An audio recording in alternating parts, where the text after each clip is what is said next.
There's something Alan Mulally said to me regularly at Ford.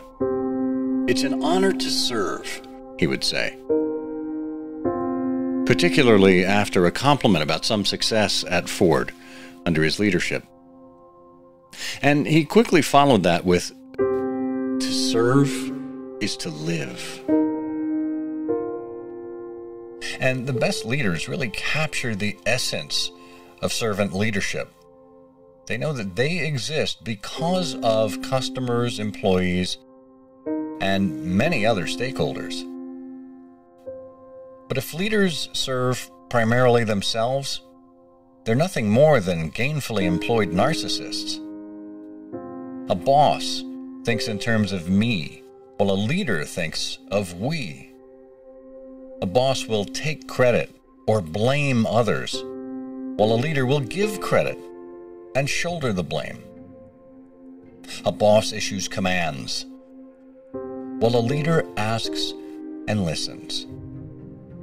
A boss depends on the authority of the job title, while a leader leans on the entire team and builds mutual accountability and trust. A boss instills fear, while a leader inspires with enthusiasm. And so the question is, what are you doing to gain the trust and to inspire the people whom you serve?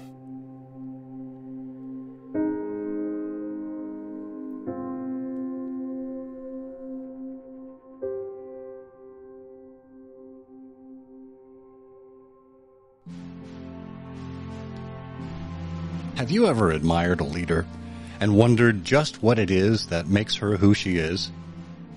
How he came to embrace the things that advanced him?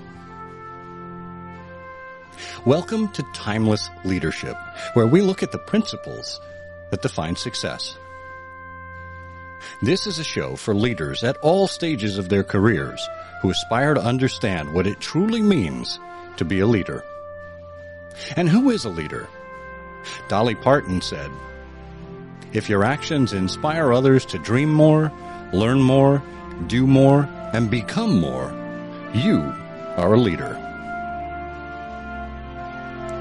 Together, we'll explore key principles, not only in the sense of fundamentals, but also in the ethical sense, the habits, character traits, and virtues that form the backbone of leadership.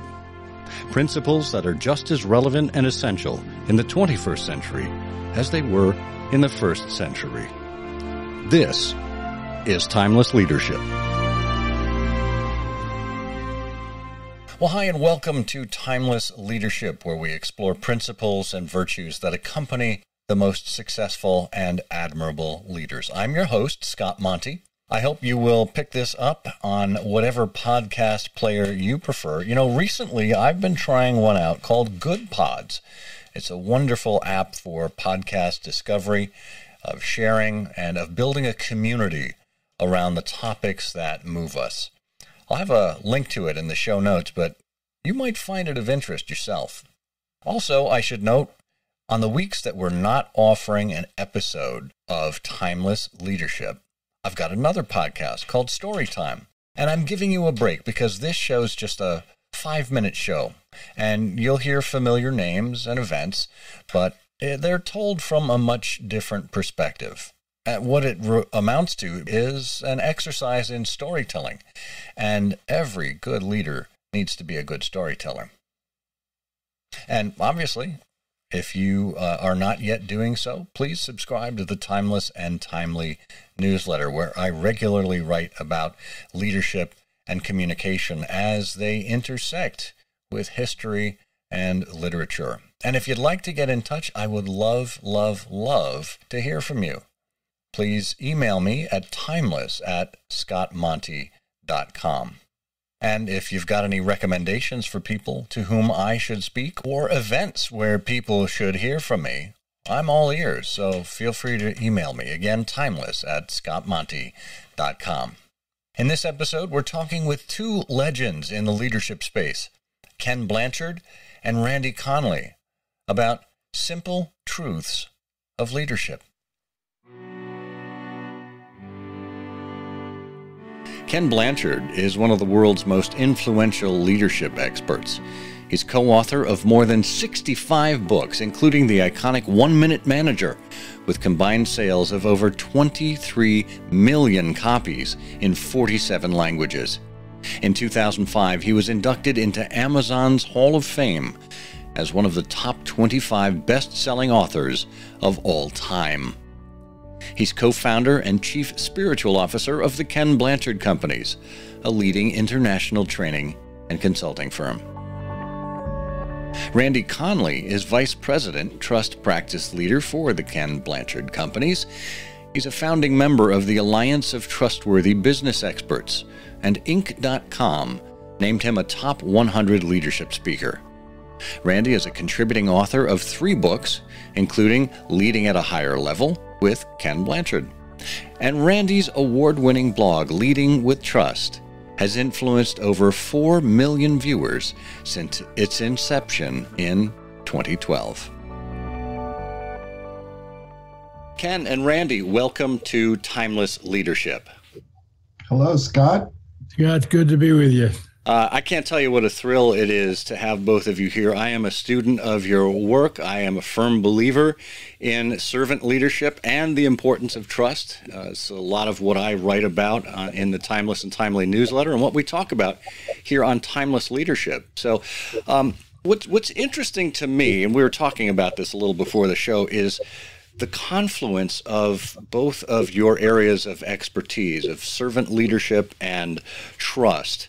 And I want to make sure we're all kind of grounded in the same area. So Ken, I want to start with you. Can you talk a little bit about exactly what servant leadership is, what it means? Yes, Scott, a lot of times when I talk about servant leadership, people think I'm talking about the inmates running the prison or trying to please everybody or some kind of religious movement. But there's actually 2 parts in servant leadership. The leadership part is about vision, direction, values, and goals, because leadership's about going somewheres. And that's kind of the boundaries that Randy talks about in our book.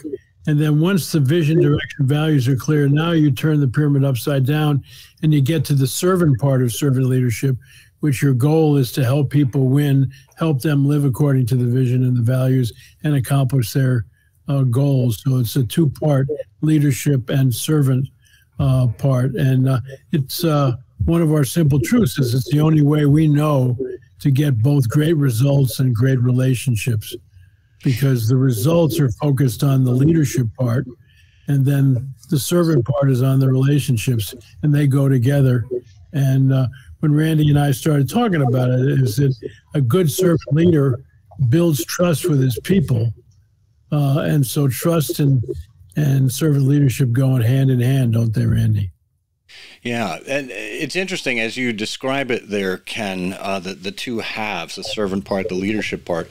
Do you find that most people have an easier time with one of them rather than the other? Well, I think probably most people have an easier time with the leadership part, let's set the vision and all. But it's the turning the pyramid upside down, being there for your people. It's just really is the tough thing, because that's where our ego gets in the way, and we somehow think that people ought to be looking up the hierarchy because all the brains are in my office. Yeah. And Randy, I want to turn to you for trust. I mean, you're really you come in on the second half of the book. And by the way, I love how the 2 of you divide the 52 concepts right down the middle, 26 for Ken, 26 for Randy. Talk a little bit about trust and why trust is so essential with leadership. Well, whether it's leadership or, a marriage relationship, a parent relationship, any relationship, trust is the foundation of any successful and healthy relationship. And so it's part and parcel with servant leadership. Trust is an outcome of the behaviors that we use. And so when leaders engage in serving behaviors, they're there to help others be the best that they can be. Trust is a natural outcome that happens from that. But there's an interesting twist with trust in that someone has to make the first move, right? trust doesn't start until someone is willing to take a risk and make themselves vulnerable with someone. And so it's sort of a chicken or the egg issue, right? It's like, do you need trust to be a servant leader, or does being a servant leader create trust? And I like to say, yes, you need both. It's sort of both, but it comes down to one person, the leader. We advocate leaders go first. They have to make the move in extending trust to their people.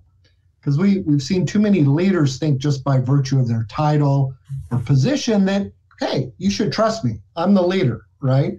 And that's not the case. Leaders have to extend trust. Yeah, I mean, it's really, kind of in the same realm as respect. Someone who demands respect, well, you earn respect. You don't demand it. Same goes with trust. And one of my favorite Ernest Hemingway quotes is, the best way to find out if you can trust somebody is to trust them. Yes. And it's, again, such a simple truth, but it really resounds.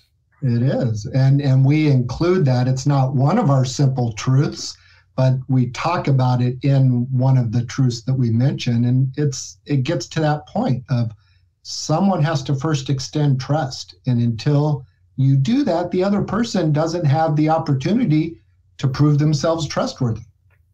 And the key there is I wrote a book with Colleen Barrett, who took over the presidency of Southwest when Herb Kelleher stepped down. And one of my favorite quotes from her is, people admire your skills, but they really love your vulnerability.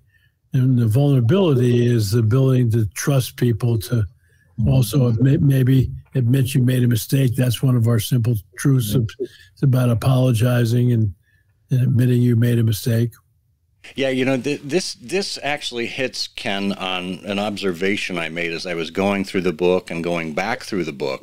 It's a really easy read for anybody who wants to pick it up. And I want to talk a little bit about the simplicity part in just a moment, because it's one page with the truth and the facing page with an explanation. So it's very easy to get through. And as I was doing that, I was drawing connections between some of the different sections. I said, number 23, feedback, seeking feedback, that connects with being vulnerable, right? To actually hear, which is number 31. And that in turn connects with admitting your mistakes, number 42. All of this stuff is interrelated. Yeah, it sure is. It's like a tapestry. You can look at the individual simple truths on their own, and they do all stand alone, but yet, like the old saying, the sum is greater than the individual parts, right? When you put all those simple truths together, they really show that beautiful mosaic of what serving others looks like, what servant leadership looks like, and how that builds trust with others. Yeah. I had the great honor and privilege to serve with Alan Mulally at Ford Motor Company for 6 years. I worked very closely with him and saw a lot of this actually being expressed every single day. He would talk about some of the very same precepts that you talked about and really drove that home for us. But he would also act in a way that backed up those values. Can you talk a little bit about, kind of your actions matching your words? Because to me, that's not only a signal of, or a symbol of servant leadership, but it's also grounded in trust. Yeah. Well, the key is you have to walk your talk, and what I loved about Alan when he came into Ford, this we talked about earlier, is he didn't come in and say my way or the highway. It's all about me. He came in and listened and was with people, because part of being a servant leader is drawing out your people and getting their best ideas. It's we, not me kind of leadership. Yeah, one of my favorite simple truths, Scott, speaks to that, and it's number 37. And that is, it's a quote.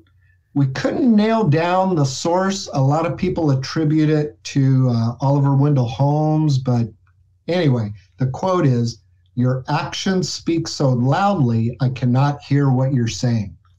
And that's sort of the negative portrayal, right, of not walking the talk, which too many leaders fall into the trap of doing, right? The company values are the nice, cool poster on the wall, but they don't really live that out. And so people see that disconnect. people are very good, the old BS radar. People's BS radar is really good, right? We can tell if leaders are not walking the talk. So that's just critical to being a servant leader. Yeah, yeah. By the way, I always attribute that quote to Ralph Waldo Emerson.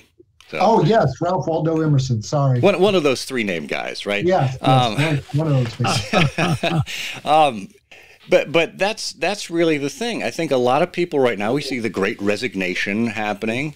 A lot of people are just dissatisfied, not with their jobs per se, but the way they're treated in their jobs, the relationships they have or don't have with their managers. And it really comes down to those actions and words. Yeah, it sure does. One of the things that we've seen over the last couple of years is a lot of it's pandemic related, right? But people are feeling battered and bruised, right? It's been a long haul the last few years for folks. And I think people hopping to new opportunities can sometimes be the grass is a little greener on the other side. It's just like a fresh start. But really, I think people have got to come to grips with one of our other simple truths. Forgiveness is letting go of all hopes for a better past. We've gone through a lot of yucky stuff over the last couple of years, but if we can resolve it within ourselves to let go of that, forgive ourselves, forgive others for the way we've been treated, perhaps forgive our organizations, then we can move forward in a much more healthy and productive way. Yeah, and that kind of dovetails into, I think, the simple truth that follows that one, which is I had never heard this before, but the phrase choosing not to forgive someone is like taking poison and waiting for the other person to die. Mm-hmm. That's great. And I'm reminded of I think it was Buddy Hackett years ago who said, I don't hold a grudge. If I'm out there holding a grudge, the other guy's dancing. Yeah, that's right. We hold on to these things and we think somehow that's punishing the other person, right? That because we choose not to forgive them, it somehow is lording power over them or withholding something that they really need. And it's not true. Yeah. Forgiveness rests entirely with us, and we are much better off if we can learn to forgive others. So it's somewhat a selfish act, right? I mean, it's in your own best interest to learn to forgive and move on. The key thing, Scott, though, is if you're going to be a servant leader, is to communicate. We have a little strategy that we've used in our company, and now we make it part of our consulting, is to have every manager meet at least once every 2 weeks for 15 to 30 minutes with each of their direct reports. The manager schedules the meeting. The direct report sets the agenda. And if you met with your people 26 times a year, you would know them because Peter Drucker told me years ago, he said, Blanchard, nothing good happens by accident. Put some structure on it. And, I think even with this Zoom thing, you can zoom in a lot of those meetings and all, but the point is you don't want the meeting to go longer than 30 minutes, but you want to make sure you're checking in with your people all the time to say, what's on your mind? Is there anything I can do to help? Absolutely. Absolutely. In my own coaching, I don't have a template that I follow. It's really about listening. It's almost like being a corporate therapist. You show up and these one-on-ones, whether it's with a coaching client or with your direct reports, it's not a status report. That's not what a one-on-one is designed for. It's designed to build the relationship. Right. I think listening is probably the most undervalued and underappreciated leadership skill. That's right. You can accomplish so much with your leadership effectiveness by being a good listener. Yeah. And, with all the distractions we all have, it's easy not to be present, and I'll tell you, when we went into those BPR meetings at the top of Ford World Headquarters, BlackBerries and iPhones were not allowed because everyone had to have their attention on the meeting. Because guess what? If you're listening to what someone else is struggling with, well, maybe you can jump in and offer some kind of support. Maybe you can help your colleagues rather than just being so self-focused all the time. Yeah. I don't think it's any accident, Scott, that the Lord gave us 2 ears and only one mouth. If he wanted us to speak more than listen, he would have given us a couple of mouths. Yeah. Exactly. You know, Ken, I use that phrase all the time in my speeches. I say everyone's grandmother told them this. Yeah. And I trace that one back to Aristotle, believe it or not. Oh. Talk about timeless leadership, right? It's going to be interesting years from now. We're going to say, did Scott say that, or Randy, or Ken? You know, where did that come from? You know? Yeah. That's great. That's great. Well, Well, Scott, do you know the rule of attribution? I Have don't. you ever heard of the rule of attribution? No. The first time you quote someone, you say, Scott Monty has said, you know, and then you give the quote. And then the second time you use it, you say, it's been said. And then the third time you say, I've always said, you know, so. That's right. I like that's how it that. works. Yeah. I like that. So, you know, as we're thinking about listening, I think observing is part of that. And that part of a leader's job is to offer feedback. And typically when we hear about feedback, people have a negative connotation to feedback. And really, when you're giving someone feedback, it's an honest assessment about what you've observed and what the results are by way of that behavior that they're exhibiting. And one of the things I love, it's number 5 in the Simple Truths. It's the key to developing people is catching them doing something right. Can you talk a little bit about the importance of calling that kind of behavior out rather than only negative behavior? Well, it's interesting, Scott. People ask me if somebody took everything away I've been teaching for over 40 years, but one thing, what would I hold on to? And that's the one I'd hold on to. The key to developing people is to catch them doing something right, because I think people love to have positive response to what they're doing. Most people, when they see their manager coming, they think of a seagull, you know. Seagull managers fly in, make a lot of noise, dump on everybody, and fly out. And so if you can catch people doing things right and accent the positive, then they really see that you're on their team, that you trust them, and they'll trust you, and it becomes a really win-win-win situation. Yeah. I mean, it's the gift that keeps on giving. Yeah. There's times, Scott, when I'm speaking with groups and we're talking about this topic, and I'll say, raise your hand if you are sick and tired of all the praise you get from your boss. I've had one person raise their hand in all the years I've done that, and they were kind of doing it on a joking basis. Wow. The reality is we don't get enough good news about what we're doing, right? You usually only hear from the boss when something's off track and it needs to be fixed. Yeah. You know, it's funny because one of the people that we regularly interacted with at Ford was an executive coach by the name of Harry Cohen. And Harry was a guest on an early episode of the show here. He wrote a book called Be the Sun, Not the Salt. Oh. And one of his precepts in this book was when you see someone doing something good, yes, do more of that, please, right? Really help bring it out in them and call out that great behavior and encourage people to repeat it because that's what they need. Yep. So, that's a great concept. Yeah, and you know, again, Harry working with Alan and observing Alan. You know, Alan was the ultimate heliotropic leader. You know, heliotropism meaning, you know, following the energy of the sun. We get so much more energy from positive people in our lives than we do from negative people. Yes, that's for sure. And that energy is contagious. It really is. Right? Like one of the key things for leaders is to prevent that negative energy from taking root and expanding and really emphasize the positive energy because that's contagious. Yeah. So I want to address with both of you the simple part in these simple truths of leadership. You've got 52 concepts here, things that could be in one way considered trite, even though they're truisms. But at the same time, I know how much work goes into finessing something so it's concise and brief. Rather, you know, it's that classic, if I had the time, I'd have written you a shorter letter, but I wrote you a long one. Can you talk a little bit about the process of evolving this down to 52 simple truths? Well, that was a lot of fun thinking about that, thinking that it's both servant leadership and trust, and going back through what we have been teaching for years and trying to pull out the kind of gems, and get them out. And so we, Randy would do some, and then I would do some. We'd share them with each other.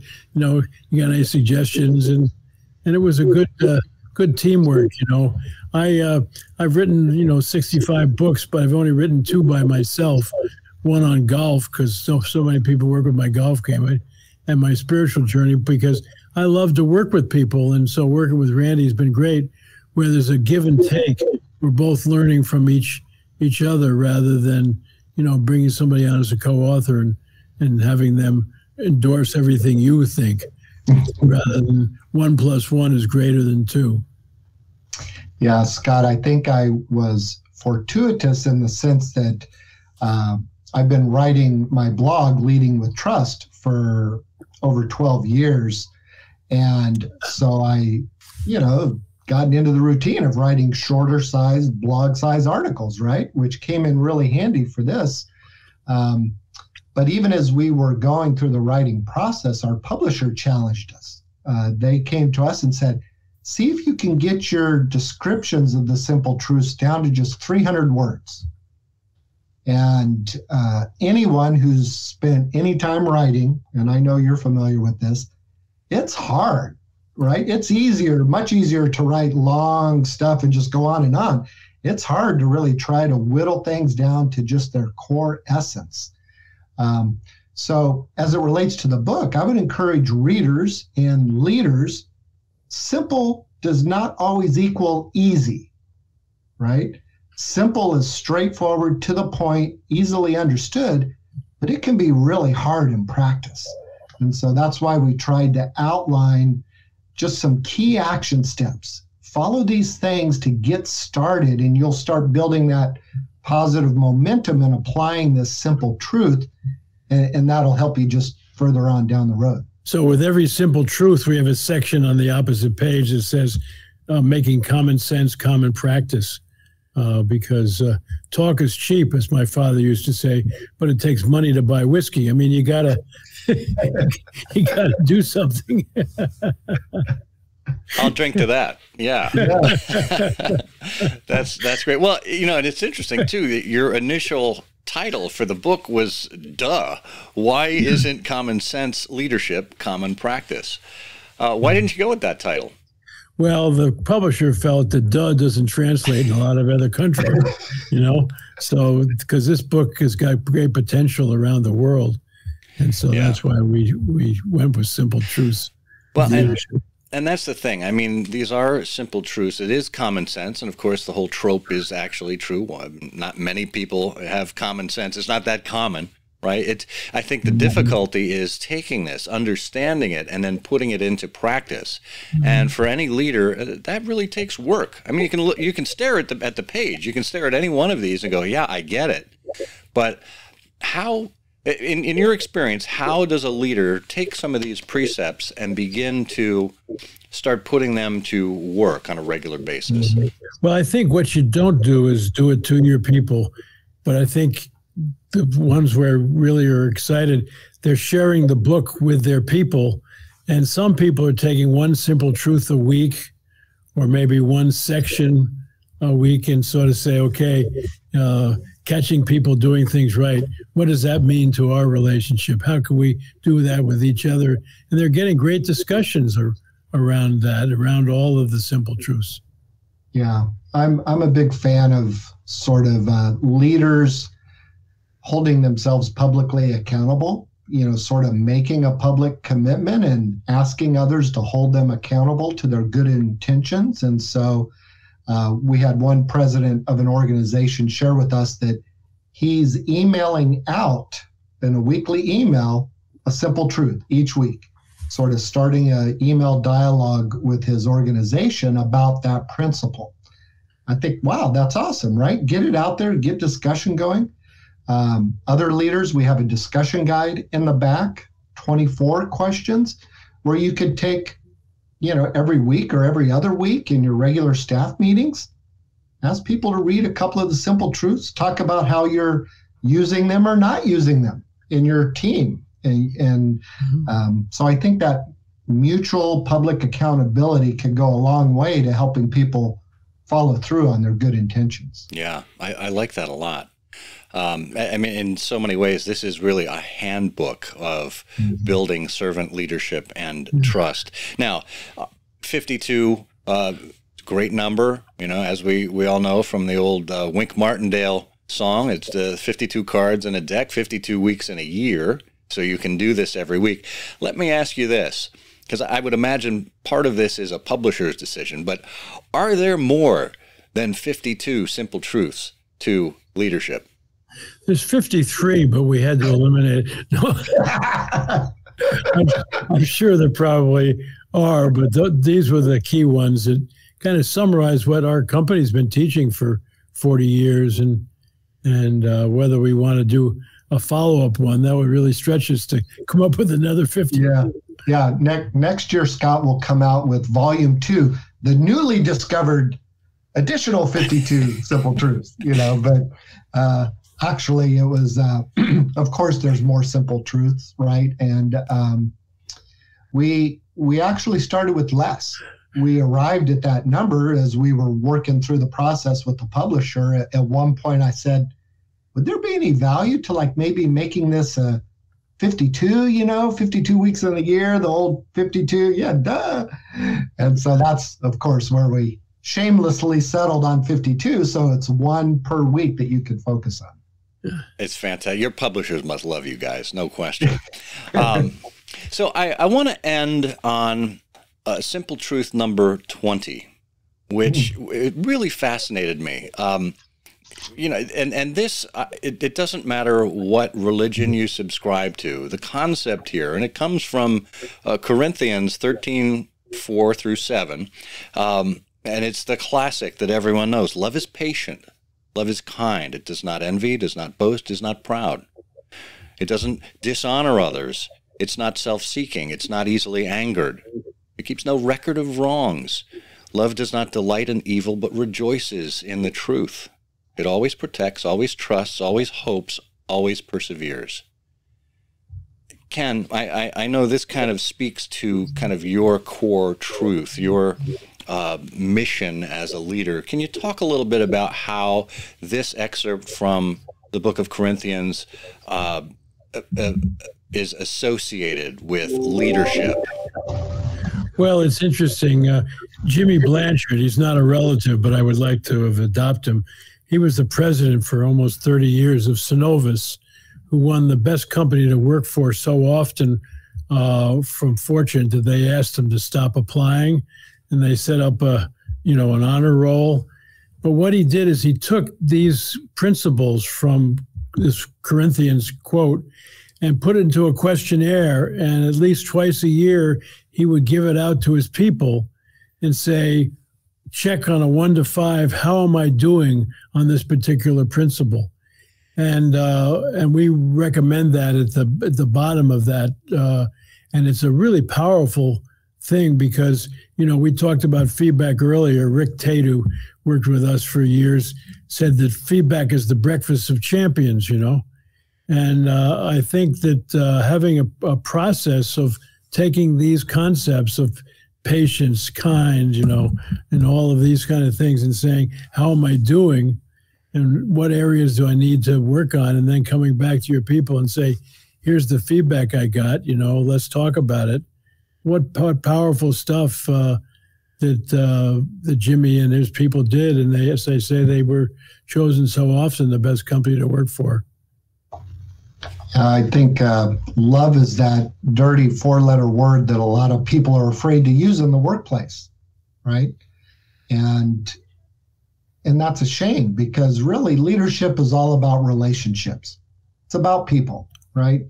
If you don't enjoy people, if you don't like people, you should probably find a different line of work than being a leader, right? Because it's all about getting work accomplished through others. And love and trust are at the heart of any good relationship, right? And sometimes I think the English language fails us a little bit on the love word because we often associated with the romantic kind of love, but there's many types of love, right? There's the brotherly love, the familial love, and that's what we're talking about. Love, true care and concern for your people. That's really what defines a servant leader. Yeah. And people can tell when there's an absence of it. Right back to that quote about words not matching your actions. So, well, the book is Simple Truths of Leadership, 52 Ways to be a Servant Leader and Build Trust by Ken Blanchard and Randy Conley. Gentlemen, thank you so much for being our guest here on Timeless Leadership today. Thank you, Scott. It's good to be with you, Scott. This was fun. Yeah, real pleasure. Most of what you need to know about leadership isn't rocket science. It's really about staying attuned to your people and serving their needs. Once you invert that pyramid, you'll find treasures of inestimable value. Thank you for joining us and for being an advocate for timeless and principled leadership, whenever and wherever you find it. I'm Scott Monty. Until next time, may you dream more, learn more, do more, and become more, for you are a leader.